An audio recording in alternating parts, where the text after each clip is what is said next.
पिथौरागढ़ जनपद में गंगोलीहाट घाट के पास राष्ट्रीय राजमार्ग कई स्थानों पर मलबा आने से बाधित हो गया है। देर शाम हुई भारी बारिश के चलते पहाड़ियों से मलबा सड़क पर आ गिरा, जिससे यातायात पूरी तरह से ठप हो गया है। मार्ग में कई वाहन फंस गए और यात्रियों को भारी परेशानी का सामना करना पड़ रहा है। इस स्थिति की जानकारी मिलते ही पुलिस और राष्ट्रीय राजमार्ग विभाग के अधिकारी मौके पर पहुंचे और राहत कार्य शुरू कर दिया। जेसीबी मशीनों की मदद से सड़क से मलबा हटाने का प्रयास जारी है, लेकिन लगातार हो रही बारिश के कारण कार्य में बाधा आ रही है। स्थानीय प्रशासन ने लोगों से अनावश्यक यात्रा से बचने की अपील की है। कैबिनेट मंत्री एवं बागेश्वर जिला प्रभारी मंत्री सौरभ बागोड़ा की अध्यक्षता में विकास भवन सभागार में जिला योजना समिति की बैठक संपन्न हुई। वर्ष 2025-26 के लिए आयोजित इस बैठक में समिति ने विभागवार कुल 59 करोड़ 62 लाख रुपए के परिव्यय को मंजूरी दी। बैठक में जिलाधिकारी समेत संबंधित विभागों के अधिकारी उपस्थित रहे। लोक निर्माण विभाग के लिए 1364.65 लाख रुपए, जल संस्थान के लिए 4 करोड़ और पेयजल निगम के लिए 95 लाख रुपए का अनुमोदन किया गया। शिक्षा क्षेत्र में प्राथमिक शिक्षा हेतु 2.45 लाख और माध्यमिक शिक्षा के लिए 3.20 लाख रुपए तय किए गए। पशुपालन विभाग को 318.90 लाख, उद्यान विभाग को 2.50 करोड़ और मत्स्य पालन विभाग को 2.20 करोड़ रुपए की मंजूरी मिली। एलोपैथिक चिकित्सा के लिए 1.50 करोड़ रुपए का परिव्यय स्वीकृत किया गया। श्रीनगर गढ़वाल में समाज कल्याण योजना अनुश्रवण समिति के उपाध्यक्ष एवं दर्जाधारी राज्य मंत्री देशराज कर्णवाल ने समाज कल्याण विभाग की समीक्षा बैठक की अध्यक्षता की। नगर निगम सभागार में आयोजित इस बैठक में उन्होंने अधिकारियों को निर्देश दिए कि योजनाओं का लाभ हर पात्र व्यक्ति तक पहुंचे। उन्हें विभाग को योजनाओं के प्रचार प्रसार के लिए ग्राम पंचायत स्तर तक बड़े बैनर और होर्डिंग लगाने के निर्देश दिए। बैठक में छात्रवृत्ति वितरण, एसीपी योजना के तहत मिले 24.50 लाख रुपए के उपयोग और निर्माण कार्यों की निगरानी पर चर्चा हुई। राज्य मंत्री ने अनुसूचित जाति अत्याचार निवारण अधिनियम के तहत पुलिस की कार्रवाई पर संतोष जताया और समिति की त्रैमासिक बैठक अनिवार्य रूप से कराने को कहा। उन्हें किसान पेंशन योजना के लाभार्थियों की संख्या बढ़ाने के भी निर्देश दिए और जरूरतमंदों को सहायक उपकरण वितरित किए। हमने जो समीक्षा बैठक की है उसमें समाज कल्याण की सभी योजनाएं अंतिम छोर पर बैठे व्यक्ति तक जाए, ऐसे निर्देश हमने दिए हैं। 200 बाबा साहब अम्बेडकर समाज कल्याण के शिविर लगने जा रहे हैं। उनमें सब में जब वो कार्यक्रम होंगे तो 100% योजनाएं लागू हों, कोई भी पात्र व्यक्ति उसमें ना छूटे। ऐसा समीक्षा बैठक में हमने अधिकारियों को निर्देश दिए हैं कि वो पूरी तैयारी करें और हर पात्र व्यक्ति को लाभान्वित करें। समाज कल्याण के उपाध्यक्ष कर्णवाल जी आए थे। उन्होंने आज जो मीटिंग रखी है उस मीटिंग में एसपी के और समाज कल्याण के जितने भी योजनाएं जिले में, उन योजनाओं के बारे में उन्होंने जो है कि सभी कर्मचारियों को, जिले के जितने भी कर्मचारी हैं सभी को निर्देश कर दिया है कि जो जो योजनाएं हमारी समाज कल्याण की है, हमारी भारत सरकार की है, हमारी उत्तराखंड सरकार की है, ये योजनाएं हर घर, हर बूथ, हर स्तर तक जानी चाहिए। माननीय मंत्री जी ने, उपाध्यक्ष जी ने ये सारे अधिकारियों को निर्देश दे दिए कि इतने बड़े जिले में आपकी जो है जितने भी है छात्रवृत्ति वाला मामला है या पेंशन का उपकरण है या जो भी है, सारे बहुत कम है जिलों के स्तर से, अन्य जिलों के स्तर से उनका जो है हर जगह शिविर लगाए। हर ग्राम सभा, क्षेत्र पंचायत, पंचायतों में, नया पंचायतों में, वार्ड सदस्यों में, सब जगह इसका प्रचार प्रसार कर्मचारियों को निर्देश दिए। आज माननीय उपाध्यक्ष समाज कल्याण योजना अनुश्रवण समिति श्री देशराज कर्णवाल जी ने श्रीनगर में अपना विजिट किया और इस दौरान उन्होंने समाज कल्याण की जितनी भी योजनाएं चल रही हैं उनकी समीक्षा बैठक की, जिसके अंतर्गत उन्होंने हमारी मुख्य योजनाएं जैसे पेंशन योजना, स्कॉलरशिप की स्कीम्स, शादी अनुदान और इसके साथ ही अटल आवास और एससीपी की योजनाओं की समीक्षा बैठक की, जिसमें उन्होंने संतुष्टि व्यक्त करी और उन्होंने ये कहा कि मुख्यतः स्कॉलरशिप और पेंशन योजनाओं में अधिक लाभार्थियों को जोड़े जाने की ज़रूरत है।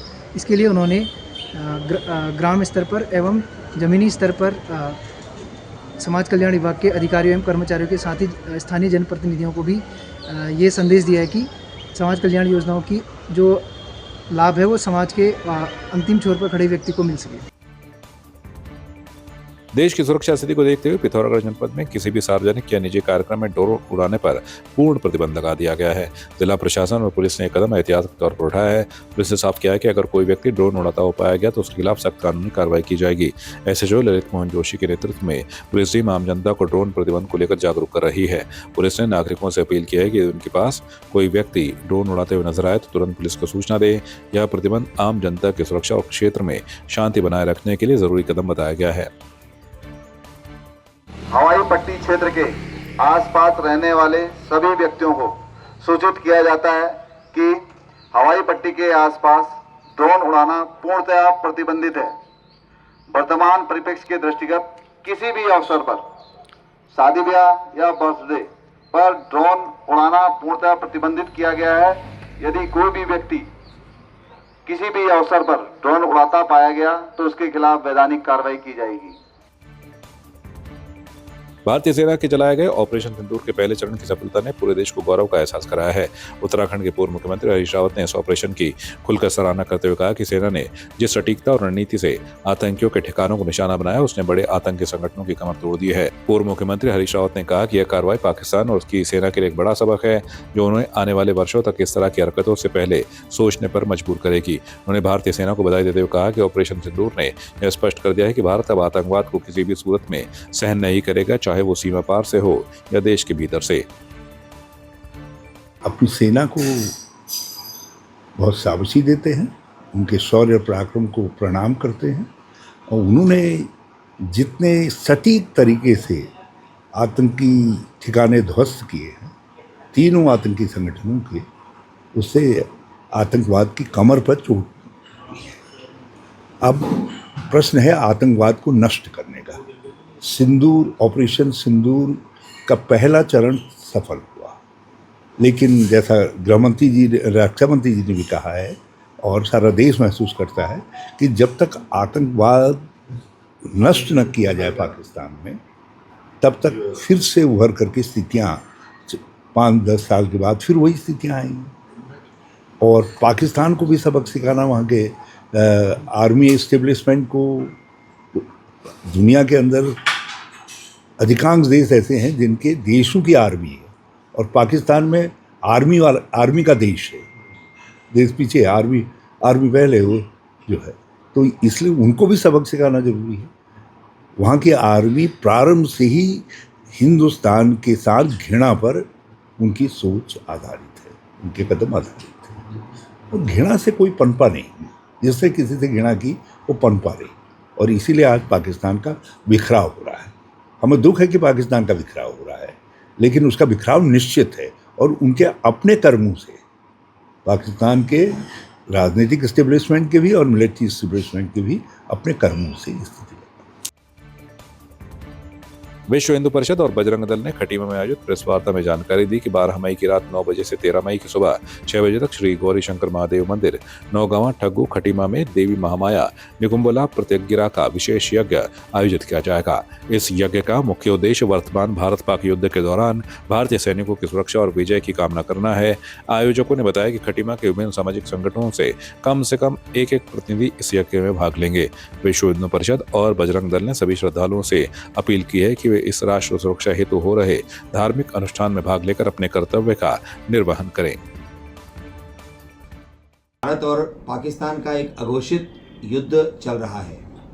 हम समाज के एक जागरूक नागरिक होने के नाते हमारा कर्तव्य सेना का मनोबल बढ़ाना है। सेना का मनोबल अनेकों प्रकार से बढ़ रहा है। लोग हॉस्पिटलों के जो डॉक्टर्स हैं वो डॉक्टर्स आह्वान कर रहे हैं, वो जा रहे हैं कि हम सेना के साथ खड़े हैं, हमें काम दिया जाए। तो हम जिनके पास इस प्रकार का कोई काम जो नहीं दे सकते, हम युद्ध नहीं लड़ सकते, भूतपूर्व सैनिक नहीं है, ट्रेनिंग नहीं है, डॉक्टर के नाते नहीं जा सकते, तो हमने विचार किया है, क्योंकि हम सनातन धर्म को मानने वाले हैं। जैसे कि बताया जाता है कि सेना का सबका उद्घोष वाक्य, जैसे कुमाऊं रेजिमेंट का उद्घोष वाक्य है जय कालिका मैया, ऐसी गढ़वाल रेजिमेंट का उद्घोष वाक्य है जय बद्री विशाल, पंजाब रेजिमेंट का बोले सोनिहाल सत श्री अकाल। सब कहीं न कहीं हमारे किसी न किसी देवी देवता से उनके उद्घोष वाक्य हैं। तो उसी के नाते विश्व हिंदू परिषद खटीमा द्वारा एक निकुंभला प्रत्यागिरा महायज्ञ, जो शत्रु के विनाश के लिए किया जाता है, शत्रु का विनाश हो और तीनों सेनाएं हमारी भारत की दिग्विजय हो, सर्वत्र उनकी विजय हो, ऐसे करके इस महायज्ञ का आयोजन है। और हम इसमें एक देश के अंदर एक ठीक वातावरण बने, हम सब लोग खटीमा के लोग भी जागरूक रहें, क्योंकि हम नज़दीक में हमारे चाइना है, तो ऐसा हमारा एक कर्तव्य बनना चाहिए। इसका एक स्थान है और गौरी शंकर महादेव जो मंदिर है नौगा ठग्गू में, वहाँ पर रहेगा। और रात्रि 9 बजे से प्रातः 6 बजे तक ये चलने वाला है, अखंड चलेगा। आपकी इस पर क्या राय है, हमें कमेंट कर जरूर बताएं। इसके साथ ही आप हमारे YouTube चैनल को सब्सक्राइब कीजिए। आप हमें Facebook, Instagram, Twitter पर फॉलो भी कर सकते हैं और संवाद 365 के साथ एक क्लिक में जुड़ने के लिए डाउनलोड कीजिए संवाद 365 ऐप।